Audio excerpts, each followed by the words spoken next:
आज ईद के शुभ अवसर पर मैं मुस्लिम बंधुओं को बधाई देता हूं और अपनी शुभकामनाएं देता हूं। ईद एक भाईचारा, भगवान से प्रार्थना और गरीबों का मदद करने का अवसर है। रमजान के अंत में जो सेलिब्रेशन करने का मौका है और मैं चाहता हूं कि सब लोग ईद को हर्षोल्लास से मनाएं, लेकिन जो सरकार का आदेश है सोशल डिस्टेंसिंग का तथा अन्य आदेशों का पालना करते रहे। हिमाचल प्रदेश में कुल मिला के 191 केसेस कोविड-19 पॉजिटिव के हुए हैं और 124 केसेस इस वक्त एक्टिव है और 59 केसेस जो ट्रीटमेंट के उपरांत डिस्चार्ज हुए हैं। पूरे देश में 1,31,000 केसेस हुए हैं और एक ही दिन में 6,700 केसेस हुए हैं और डेथ अब तक 3,800 हुए हैं। रिकवरी परसेंटेज बढ़ते बढ़ते अब 42% हुआ है। लेकिन इस हालात में हमें बहुत ही ज्यादा सतर्क रहने की आवश्यकता है। हिमाचल प्रदेश में जो पॉजिटिव केसेस शुरू हुआ है वो बाहरी राज्यों से जो हिमाचल आए, वे कैरियर बन के आए। इनमें से मैक्सिमम लोग इंस्टीट्यूशनल क्वारंटाइन में हैं और बहुत कम होम क्वारंटाइन में हैं और पूरा प्रिकॉशंस लिया जा रहा है।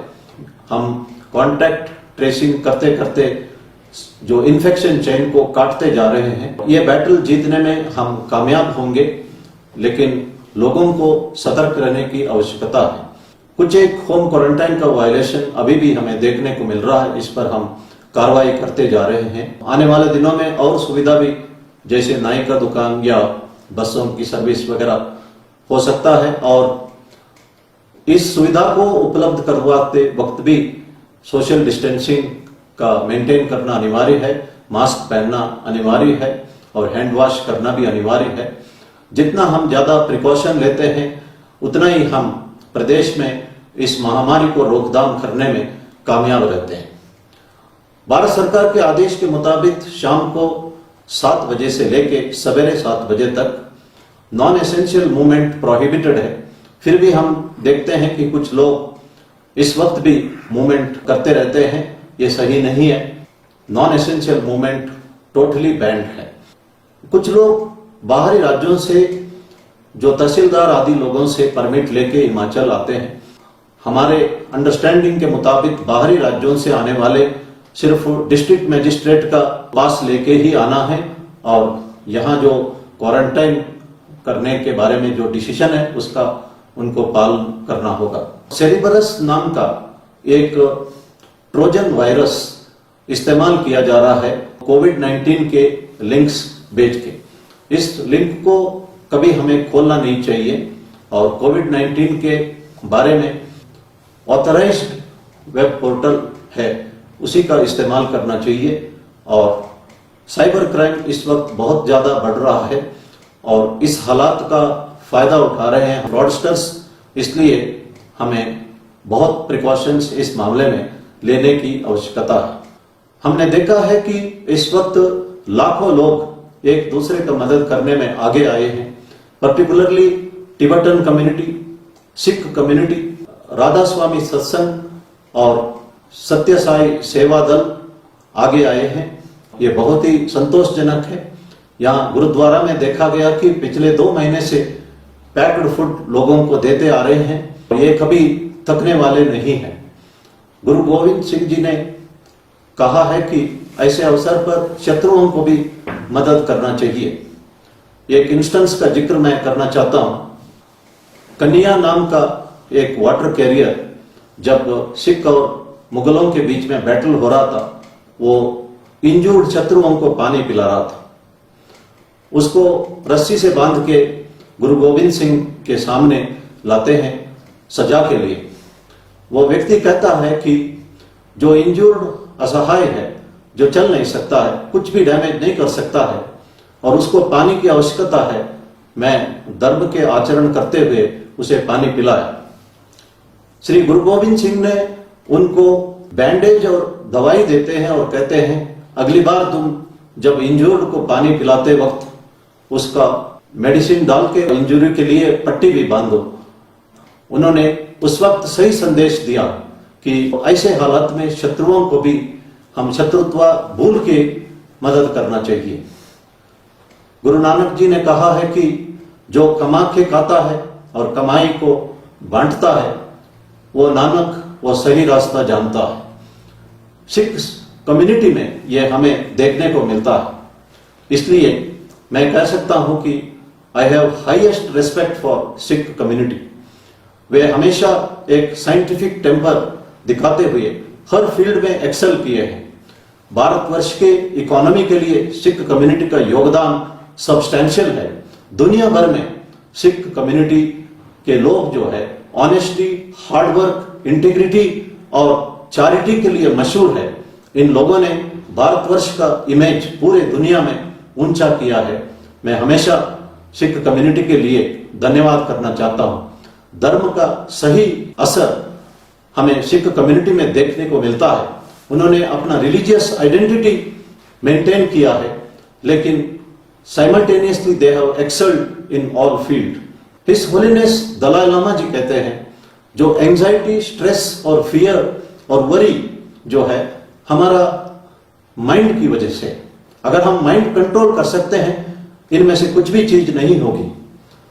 मैं जब भी दलाई लामा जी से मिला हूं, मैंने देखा है कि वे हमेशा शांत रहते हैं।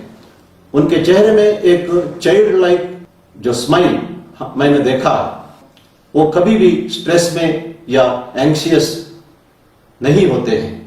उनका मेडिटेशन का असर उनमें देखने को मिलता है। इसी तरह भगवान बुद्ध भी कहते हैं कि thoughts makes the world which you would like to see. भगवान बुद्ध कभी भी डरते नहीं थे। हम सब ने सुना होगा कि अंगुलीमाल करके एक व्यक्ति खतरनाक डाकू था। उसने 999 लोगों का उंगली काट के अपना माला बना के अपने गले में डालता था। जब 1000वां व्यक्ति उन्होंने सामना किया वो गौतम बुद्ध का। गौतम बुद्ध शांत रहे, उनको जो चाहे वो दिया और उनके फेस में स्माइलिंग देख के अंगुलीमाल हैरान हो गया। उसने कहा कि मैं जिसके सामने गया हूं वो डर के कांपते थे, लेकिन मैं पहला व्यक्ति देखा जो इतना शांत और स्माइलिंग फेस के रहने वाले। जब सच्चाई जानने पर वो गौतम बुद्ध से माफी मांगता है और उनका चेला बन जाता है। इसी तरह स्वामी विवेकानंद जी ने भी कहा है, thoughts make the world which you would like to see. Swami Vivekananda भी कभी डरते नहीं थे। जब वो जंगल के रास्ते में जा रहे थे, एक शेर सामने आया और वे बिल्कुल शांत होकर एक जगह बैठे रहे और शेर अपने आप चला गया। इसी तरह अमेरिका में वे जब भाषण दे रहे थे, उस वक्त भी किसी ने फायरिंग किया और सारे लोग भागे, लेकिन विवेकानंद जी अपने जगह पर खड़े रहे। उनका कंसंट्रेशन ट्रेमेंडस था। एक बार ब्रिज में कुछ लोग, यंगस्टर्स, जो एग शेल्स को नदी में जो फ्लोट कर रहे थे उसको शूट कर रहे थे, वो कामयाब नहीं हो रहे थे। और स्वामी विवेकानंद जी ने राइफल ले ली, विदाउट एनी प्रैक्टिस सारे एग शेल्स को एक के बाद एक शूट करते गए और उनका निशाना परफेक्ट था।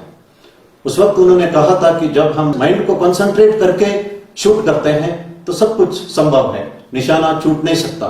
दूसरा इंसिडेंट, स्वामी विवेकानंद जी जब शिकागो में थे, वे लाइब्रेरी से किताब लेते थे और हर रोज किताब लेके अगला दिन सवेरे वापस करते थे।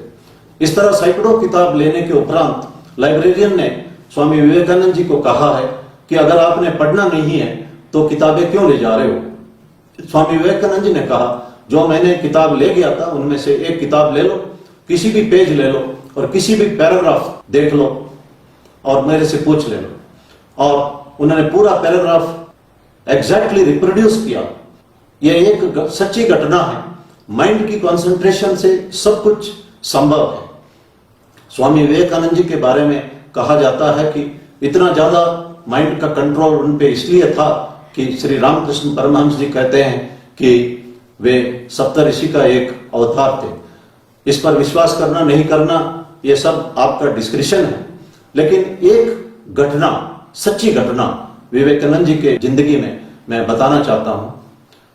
1893 में डिकिंसन नाम का एक अमेरिकन शिकागो में स्वामी विवेकानंद जी से रिक्वेस्ट करता है कि उन्हें शिष्य मानिए। स्वामी विवेकानंद जी कहते हैं कि मैं तुम्हारा गुरु नहीं हूं, तुम्हारा गुरु बाद में आएगा और वो जिस दिन आपको एक सिल्वर कप देगा उस दिन समझ लेना कि वही आपका गुरु है। और 43 साल के उपरांत 1936 में परमहंस योगानंद जी दोबारा अमेरिका जाते हैं और डिकिंसन को एक गिफ्ट देते हैं। वो गिफ्ट एक सिल्वर कप था। डिकिंसन अपना गिफ्ट देखते हैरान हो जाते हैं, भावुक हो जाते हैं। एक सच्ची घटना है। माइंड कंट्रोल से सब कुछ संभव है और डिसिप्लिन माइंड कंट्रोल से ही आता है।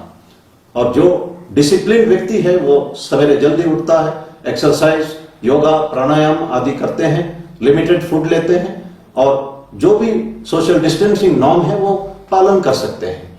इसलिए माइंड को हमें कंट्रोल करना चाहिए और अगर सिंपल तरीके से सोशल डिस्टेंसिंग बनाने से और मास्क पहनने से और लगातार हैंड वॉश करते रहने से इस महामारी से हम अपने आप को बचा सकते हैं तो क्यों ना बचाए। इसके लिए एक डिसिप्लिन की आवश्यकता है और ये माइंड कंट्रोल से ही संभव है। Where there is will there is way, जैसे प्रधानमंत्री जी ने कहा है कि अगर चाह है तो राह है। धन्यवाद। जय हिंद।